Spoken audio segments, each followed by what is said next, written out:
Okay గురుగారు. ఇప్పుడొచ్చేసి ఏంటంటే సాధారణంగా చాలా ఆంజనేయ స్వామి టెంపుల్స్‌లలో చూసినా గాని, అసలు ఎక్కడ చూసినా గాని మంగళవారం వచ్చిందంటే ఆంజనేయ స్వామి టెంపుల్స్‌లలోని సింధూర అర్చన అనేది ఖచ్చితంగా జరుగుతూ ఉంటుంది. అది కూడా నార్మల్‌గా కాదు. తమలపాకు పైన సింధూర అర్చనతో జరుగుతూ ఉంటుంది. అసలు ఆంజనేయ స్వామికి సింధూరం అర్చన అనేది తమలపాకుతో ఎందుకు చేస్తారు? అసలు ఆ సింధూరం అర్చన వెనుకున్న అసలు రహస్యం ఏంటండి? ఒకానొక రోజున సీత అమ్మవారి దగ్గర చూశాడాయన. హ్మ్. ఆమె ప్రతిరోజు కూడా ఏ స్త్రీ అయినా సరే వివాహమైన స్త్రీ పాపిడి యందు సింధూరం ధరిస్తే సౌభాగ్యం పెరుగుతుందని చెప్పబడింది హ్మ్. శాస్త్రం. ఓకే. అందువల్ల ఆ శాస్త్ర ప్రకారంగా ఈ వివాహం అయిన తర్వాత సీత అమ్మవారు ప్రతిరోజు నిత్యము సింధూరం ఈ హ్మ్. లలాటంలో ధరిస్తూ ఉండేది. హ్మ్. అట్లా లలాటంలో ధరించడం వల్ల అది చూశాడు. ఏమిటమ్మా ఏమిటి ఆ సింధూరం అలా ధరిస్తున్నావు ఏమిటి అంటే, నా భర్త యొక్క యోగక్షేమం కోసం హ్మ్. నేను సింధూరం ఇక్కడ ధరిస్తున్నాను అని అమ్మవారు అంది. ఓకే. ఎప్పుడైతే అలా అందో ఈ స్వామివారు ఎక్కడో సీత అమ్మవారు హ్మ్. చూడండి ఆ భర్త అయినప్పటికీ కూడా అవును. ఆయన దృష్టిలో అమ్మవారి కంటే కూడా నేనే ముందు అన్న భావన ఆంజనేయ హ్మ్. స్వామి. డెఫినెట్. అందువల్ల ఎక్కడో సీత అమ్మవారు నా స్వామి యోగక్షేమం కోసం సింధూరం ధరిస్తుంది. హ్మ్. మరి అటువంటిది నేను నా స్వామికి నేనేం చేయాలి హ్మ్. అని ఆలోచించి నువ్వుల నూనెలో సింధూరం కలిపి తన ఒంటికంతా కూడా పూసుకుని ఆ నాగవల్లి దళాలు ఆ హ్మ్. పచ్చని నాగవల్లి దళాలు అవి నమలటం ద్వారా మొత్తం అంతా కూడా ఇక్కడ పచ్చగా ఉంటుంది నోటి దగ్గర హ్మ్. స్వామికి, హ్మ్. మిగతాదంతా ఒళ్ళంతా కూడా సింధూరం రాసుకుని ఆ హ్మ్. స్వామి సభలోకి వస్తాడు ఈయన. హ్మ్.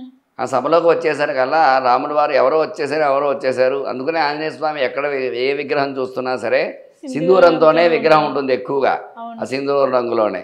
అట్లా ఎందువల్ల ఉంటుంది అంటే ఆ రాముల వారు ఆ యొక్క భక్తి యొక్క పారవస్యం తెలపడం కోసం ఆంజనేయ స్వామి ఆ రకంగా ఆ హ్మ్. రాముడి యొక్క యోగక్షేమం కోసం అని ఒళ్ళంతా కూడా ధరించేశాడు ఆయన. ఓకే. ఎప్పుడైతే అలా ధరించాడో సభలోకి వచ్చేసరికి ఎవరో వచ్చేసారు అనేసరికల్లా ఆ స్వామి ఎవరు నువ్వు అనేసరికల్లా నేను స్వామి మీ బంటుని హ్మ్. అన్నాడు. ఇదేమిటి ఆంజనేయ ఇదేంటి హనుమా ఏమిటి ఇట్లా సింధూరం రాసుకొచ్చామేమిటి అంటే అప్పుడు సీతా అమ్మవారు ఇలా నుదుటిన సింధూరం ధరించింది అది నేను చూశాను. మరి మీ యోగక్షేమం కోసం ఎక్కడో సీతా అమ్మవారు సింధూరం ధరిస్తుంటే మీ భక్తుణ్ణి అటువంటిది మీ యోగక్షేమాలు ఎప్పుడూ బాగుండాలి ఎప్పుడు నా స్వామి బాగుండాలి అన్న ఉద్దేశంతో ఈ ఒళ్ళంతా కూడా నేను సింధూరం రాసుకుని వచ్చాను తైలంతో నువ్వుల నూనెతో అని చెప్పేసి ఎప్పుడైతే చెప్పారో అప్పుడు ఆ రాముల వారు అన్నారట, ఎవరైతే కలియుగంలో ఈ సింధూరార్చన తమలపాకు నాగవల్లి దళం పైన సింధూరార్చన అంటే హ్మ్. స్వామికి ఈ తమలపాకులు మాల వేయటం తమలపాకులు దండ వేయటం ఇట్లాంటివన్నీ చేస్తూ ఉంటారు. తమలపాకులు అర్చన చేయటం ఇట్లా ఎవరైతే చేస్తూ ఉంటారో వాళ్ళందరికీ కూడా నేను కూడా అనుగ్రహిస్తాను అని చెప్పేసి అని రాములు వారు చెప్పారనమాట. హ్మ్. అందువల్ల ఈ సింధూరార్చన అనేది స్వామికి చాలా విశేషంగా చేయటం జరుగుతుంది. ఓకే గురువుగారు. ఎందుకంటే ఈ సింధూర అర్చన గురించి సాధారణంగా ఎవరికీ తెలియదు. ఎందుకంటే సింధూర అర్చన అనేది ఎన్ని ఆంజనేయ స్వామి విగ్రహాలు చూసినప్పుడల్లా మనకి ప్రతిసారి సింధూరంతోటే కనిపిస్తారనమాట.